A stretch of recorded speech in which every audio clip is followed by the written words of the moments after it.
Konnichiwa! Magandang araw! Here I go again! This is my hairstyle and outfit for today. Minasan, konnichiwa! 今日は2ヘアスタイルでやると思うので、もしよければぜひ見てください。自分で水編みできる方はこれおすすめです。短時間でできるヘアスタイルなので、やってみていかがですか? Sa mga marunong po magtrintas ng sariling buhok, isa po ito sa magandang i-recommenda ko sa inyo. Madali lang gawin, simple. At isa pa, hindi magugulo yung buhok mo kasi nakatali siya dun sa likod. At hindi naman siya kita kapag iniladlad mo yung buhok mo. Try nyo din po. Kahit sa mga anak nyo, pwede nyo po yung itry. Lalo na kung nag-school na. Kahit maglaro sila maghapon at magkamot pa ng ulo.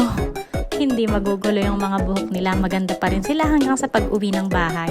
Tulad ko po sa trabaho, kahit magkargador ako maghapon at maghulasan ng bongga, matunaw man yung makeup ko, yung buhok ko lang ang hindi nagugulo.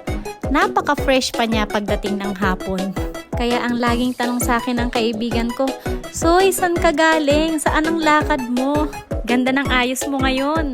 Nagustuhan niyo po ba yung ganitong style? Dito naman tayo sa susunod. Baka magustuhan mo rin ito. Pwedeng-pwede mo rin siyang itry. Yun pong ginagawa kong hairstyle araw-araw. Mga original ko lang yan. Paggising ko sa umaga, pagkatapos maghilamos, pagtingin ko sa salamin, doon ako nagkakaroon ng idea ng hairstyle. Kasi po napapansin ko sa sarili ko, may time na maganda ang gising, may time naman na hindi. Kaya iba-iba din yung hairstyle na babagay sa atin araw-araw. Doon lang ako nagkakaroon ng idea, kaya araw-araw iba yung hairstyle ko.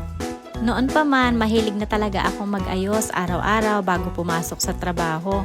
At dahil po may mga kakilala akong may mga anak sila at mga kaibigan din, nag-request sila na mag-video ako araw-araw para magkaroon din sila ng idea, para hindi na sila mag-iisip kung ano ang gagawin nilang ayos sa mga anak nila o sa sarili nila kung kaya naman nilang magtrinta sa sarili. At syempre po, masaya ako kahit sa ganitong paraan nakakapagbigay ako ng tulong. Malapit na akong matapos, dito na ako sa last part. Hindi rin mawawala ang paborito kong hairspray. Napakabango niyan talaga. At ang Johnson Baby Lotion. Bata pa lang kami, ito na yung gamit namin. Hanggang ngayon, kahit sa mga anak ko at sa pagtanda ko din. Na-enjoy niyo po ba yung panonood ng hairstyle ko ngayon? Thank you for watching always. Janet!